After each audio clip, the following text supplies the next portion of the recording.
everyone, I'm Tiara, management student from University of Technocrat Indonesia. So this is a video about the behavioral accountant, and we will learn about the theory. So let's learn with me. Dalam penelitiannya Zimmerman, Libby, and Merson, akuntansi keperlakuan itu kan merupakan cabang ilmu akuntansi yang mempelajari hubungan antara sistem akuntansi dengan perilaku manusia. Nah, fokus utamanya kan memberikan informasi yang akan mengaruhi tindakan individu, kelompok maupun organisasi. Nah, di dalam perkembangan organisasi modern, keputusan bisnis itu kan nggak cuma dipengaruhi oleh data keuangan si akuntan, tapi juga dipengaruhi oleh faktor psikologi, sosial, motivasi budaya, dan lingkungan kerja.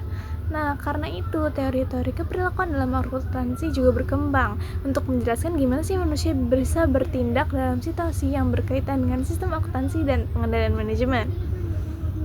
Nah, teori yang pertama yaitu teori motivasi.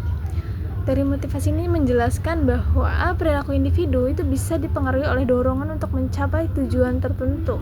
Dalam konteks akuntansi, motivasi ini berkaitan dengan bagaimana sistem akuntansi dan pengendalian mempengaruhi semangat kerja, produktivitas, dan pencapaian target. Merson van der State menjelaskan bahwa sistem pengukuran kinerja dan pemberian insentif bisa membantu memotivasi individu untuk bekerja lebih baik. Jadi, ketika organisasi menetapkan target yang jelas dan bisa memberikan penghargaan atas pencapaian target tersebut, individu pastinya cenderung meningkatkan kinerja mereka. Nah, yang kedua ada teori partisipasi anggaran.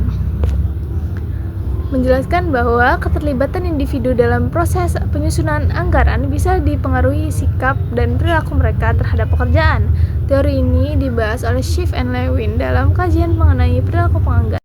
Menurut teori ini, ketika bawahan dilibatkan dalam penyusunan anggaran, mereka akan merasa memiliki tanggung jawab terhadap target yang telah disepakati. Kondisi tersebut bisa meningkatkan motivasi, kepuasan kerja, dan komitmen organisasi. Tapi, partisipasi anggaran ini juga memiliki kelemahan. Individu bisa menciptakan budgetary slack, yaitu menetapkan target yang lebih rendah agar lebih mudah dicapai. Hal ini menunjukkan bahwa perilaku manusia sering dipengaruhi oleh kepentingan pribadi di dalam proses akuntansi. Teori yang ketiga adalah teori pengambilan keputusan. Teori pengambilan keputusan ini menjelaskan gimana sih individu menggunakan informasi akuntansi untuk memilih alternatif tindakan yang terbaik. Nah, menurut Libby and Hodge menekankan bahwa manusia memiliki keterbatasan dalam mengolah informasi sehingga keputusan seringkali dipengaruhi oleh bias kognitif. Di dalam praktiknya, manajer nggak selalu buat keputusan secara rasional. Mereka bisa dipengaruhi oleh pengalaman pribadi, tekanan lingkungan, emosi, atau persepsi tertentu. Contoh, manajer mungkin terlalu percaya diri terhadap keputusan investasi meskipun data akuntansi menunjukkan risiko yang tinggi. Teori ini menunjukkan bahwa informasi akuntansi harus disajikan secara jelas, relevan, dan mudah dipahami agar dapat membantu pengambilan keputusan yang lebih baik. Nah, teori selanjutnya yakni teori agensi. Teori agensi ini merupakan teori utama dalam akuntansi dan pengendalian manajemen. Zimmerman mengatakan bahwa teori ini membahas hubungan antara prinsipal, pemilik perusahaan, dan agen. Di dalam organisasi, pemilik perusahaan memberikan wewenang kepada manajemen untuk menjalankan operasional perusahaan. Namun, manajemen sering memiliki kepentingan pribadi yang berbeda dengan tujuan pemilik. Nah, konflik kepentingan inilah yang disebut masalah agensi.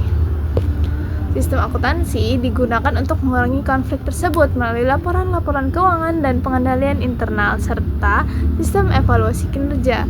Jadi, dengan adanya informasi akuntansi yang transparan, pemilik dapat mengawasi tindakan manajemen.